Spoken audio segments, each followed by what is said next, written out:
Hello, welcome to InFocus, the National Policing Institute's monthly conversation series.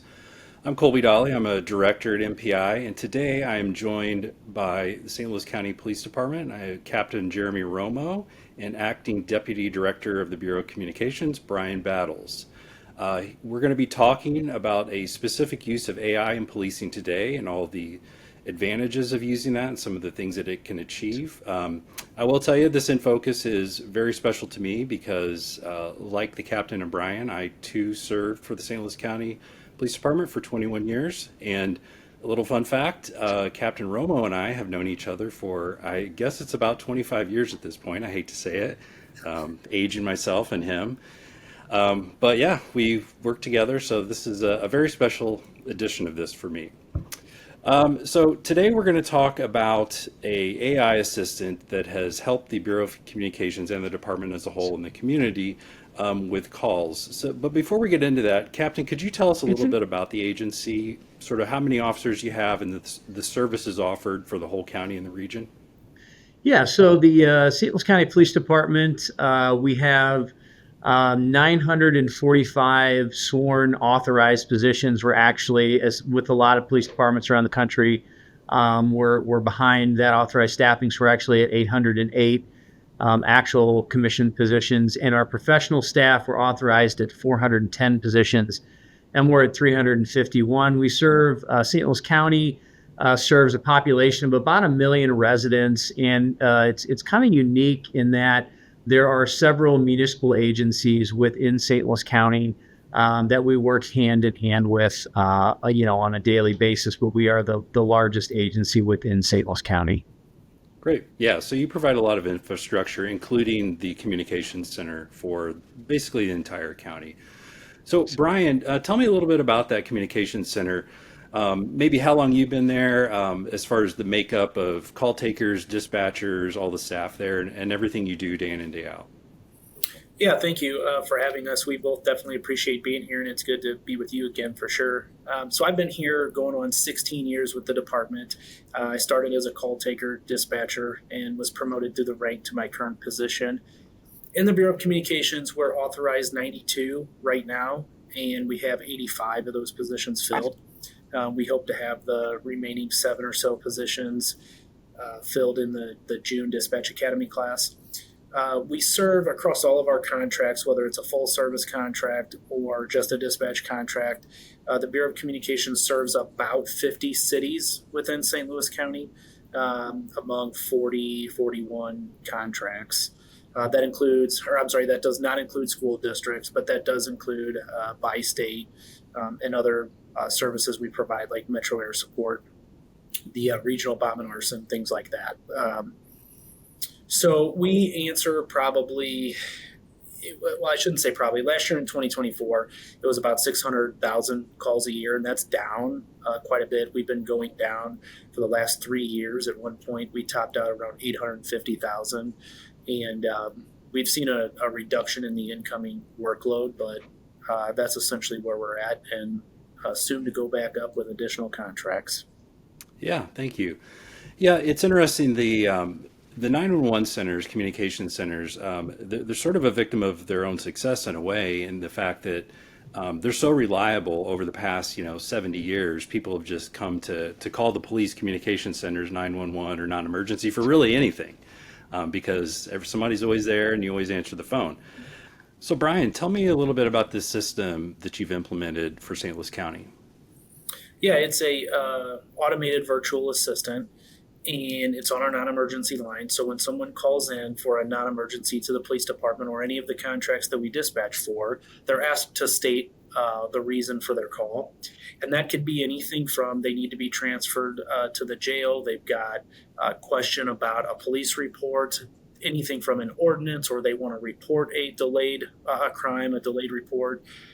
Anything that's just not considered 911 that they might need a police officer for, or they might need their VIN number checked because they're selling a classic car, anything like that. They call in, the system asks what they're calling for on the non-emergency line.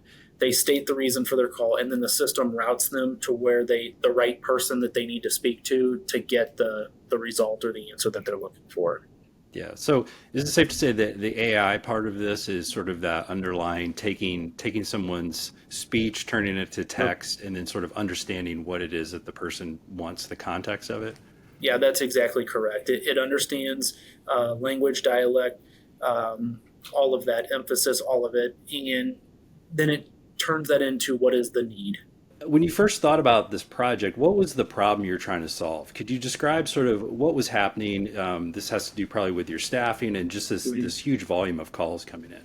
As a leadership team, we have a saying here in the Bureau of Communications that is, you can't create a great customer experience without first creating a great employee experience. So we had to go listen to what are the pain points of the employees that we have.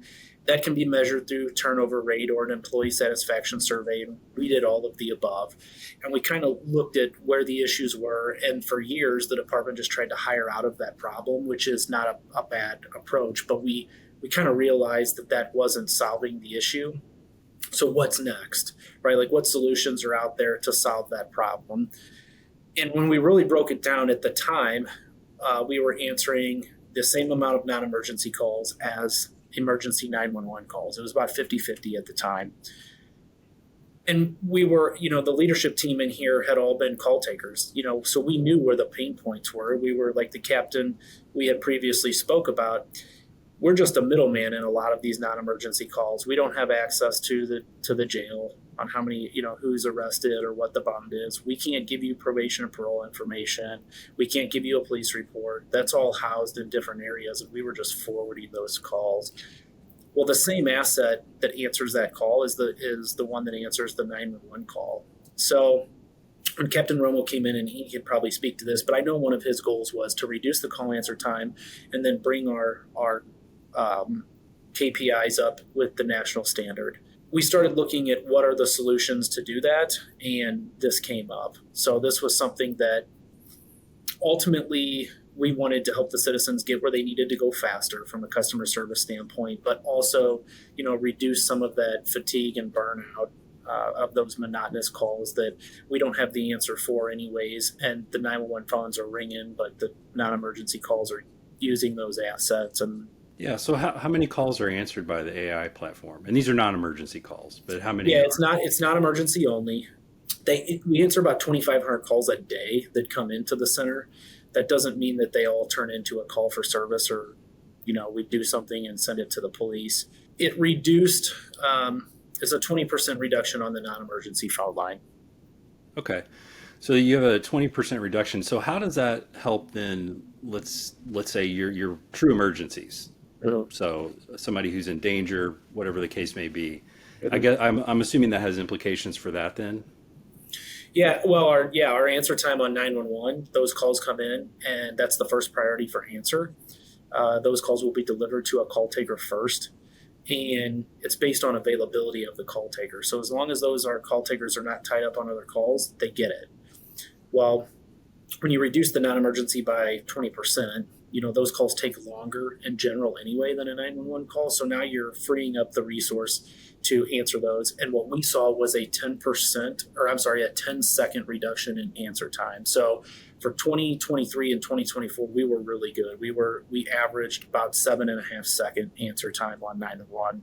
Yeah, that's good. And I mean, just to put this in context, I mean, somebody could say, well, it's just 10 seconds, but I mean, if you have a family member who's having a medical emergency or there's something happening, I mean, that 10 seconds is like a lifetime. So I think that's a significant improvement. So kind of switching gears a little bit here. So you implemented the system. So Brian, internally, so at the Bureau of Communications, how was it perceived by your staff? It was fantastic. They really appreciated it. They liked it.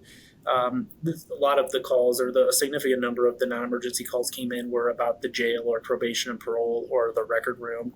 And as soon as that dropped off, it was noticeable. I mean, they were mentioning it at roll call or to their supervisors, how they realized they didn't answer a single call yesterday about, bonding information at the jail, and they didn't send anybody to the record room or have to look up a police report number. So it really went a long way in here for sure. Good. Yeah, that's good. I mean, that's wonderful that You know, a lot of times there's sort of this optimism with technology improvements, but they don't always deliver. So it sounds like in this case they really did. So that's a wonderful story. So lastly, on sort of these perspectives, any feedback from the community? Yeah, we did, and we still do. One of the unique things about the system that we implemented is I can actually listen to every call in the program. Having that software as a service is whenever I log in, I can look at the live calls and I can listen to them. So whenever the phone's ringing and then they get the automated system, if they're frustrated about that, I can hear that live. So that's one way that we track their genuine reaction to having to speak to a machine. But then we did a big PR campaign about this, and we go out into the community, especially with our contract partners. We wanted them to be aware of what was going on and how we're servicing their citizens, why we're doing this. That's a big push for us. We want you to know why we're doing it, and I can show you you're actually getting to where you need to be quicker than if you talked to somebody.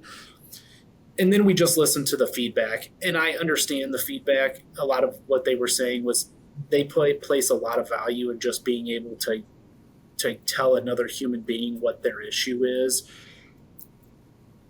There is value to that. We want to validate that with them. It's just it can be tricky because our job is to serve them as well, right? And sometimes that service, the best service, might not look like what they want. But we also have to take care of the people in here, because if the morale is down in here and the turnover is high and you don't have anybody to answer the phones, then your call answer times go up. And we just explained where we came from to where we're at and what the benefit is to them. And then we just remain open to any feedback. Yeah, so that's a good segue into. I was going to ask you. I mean, with any new technology and you're implementing a new program, there's going to be a learning curve and some adjustments. What were some of those things you had to adjust? I know you mentioned the internal folks calling in about things. Were there any other adjustments as far as the community goes? Just not really. Just explaining what it was and how it works. We don't want them caught in an endless loop. So we built the system with their concerns in mind, and if it doesn't have it, it sets a confidence score. So whenever someone calls in and they talk to it, the system sets a confidence score that they understand what the need is, not what the person's saying, but what the need is. If that confidence score is low, it just comes right in here to communications. If it's high, but they don't understand, we have it always ask a verifying question just to verify, and that'll push the score up higher. And if the person responds, yes, that's what I need, it takes the call to where it needs to go. We only allow 2 failures, and then it has to come into a person because we don't want them stuck in a loop. But at the same time, what that's doing is training the system to learn the needs, learn the routing, and then it understands, hey, we did really good on that. That confidence score was high. So the next time someone calls in and says something similar, here are the set of questions we can ask to verify. I go in on the back end, I put all the questions in there. We spent almost 14 months building this on our end, and we acted as if we were call takers. And what would we need? Where would we need to go? What does a call taker say? And there were a lot of people involved in that. Yeah, no, that's good to hear. So if someone else was going to implement a similar system, what insights would you share with them if they were starting from the very beginning? Well, reach out to other people like myself or Captain Romo first and foremost. Know what your budget is for it. Plan for very much like a house remodel. Plan for things to go wrong. Plan for there to be additional expenses involved. Understand what kind of security you want around the system. If there's like a TDOS attack on a 911 center, and especially if you're going to use a software as a solution, that's not the same as a 911 infrastructure. So your internet goes down and this goes down with it, but it impacts your actual call taking ability. Make sure you have redundancy. We wanted to make sure that our backup location, this also worked at, so that if we go down, do we have redundancy at the backup, and then who's in control? How does all of that work? And we had to pull a lot of team members in on this from the beginning because we just didn't want to get it wrong. It was a lot of work, a lot of people involved, but I think that it has definitely paid off. Anything else about it that I haven't covered that's worth I mentioning? know Captain Romo he's a big wellness guy. He's really advanced that program here in the department. And I know he's talked about this before, and I think it's worth sharing if he wants to share the wellness Yeah, perspective that'd be on our great. employees. Yeah, just coming from the commission side and not being familiar with, a public safety dispatcher standpoint, they are truly the forgotten first responders. And so, one of the few things I think I brought to the table in that position was that emphasis on wellness and always looking for ways that we could help them, stay healthy, both not only physically but emotionally. And so reducing that call volume, I mean, I was just really amazed at the high level of call volume that they were having to handle in a shift. And so I think one of the major advantages from a wellness standpoint is allowing them to, have that breathing room where they can take a break and not have to go for 12 hours call to call to call. And I think that was an advantage, and certainly got some positive feedback from bureau members and just having that ability to take a little bit of a break in between calls. Yeah, I mean, that makes me, connecting this back to what Brian said in the beginning. I mean, the realization that if you want happy customers, so to Yeah. speak, it starts with the employees really, and looking internally at like how do they feel about their job and the conditions they work under. So no, that's really good. It's a holistic way to look at it.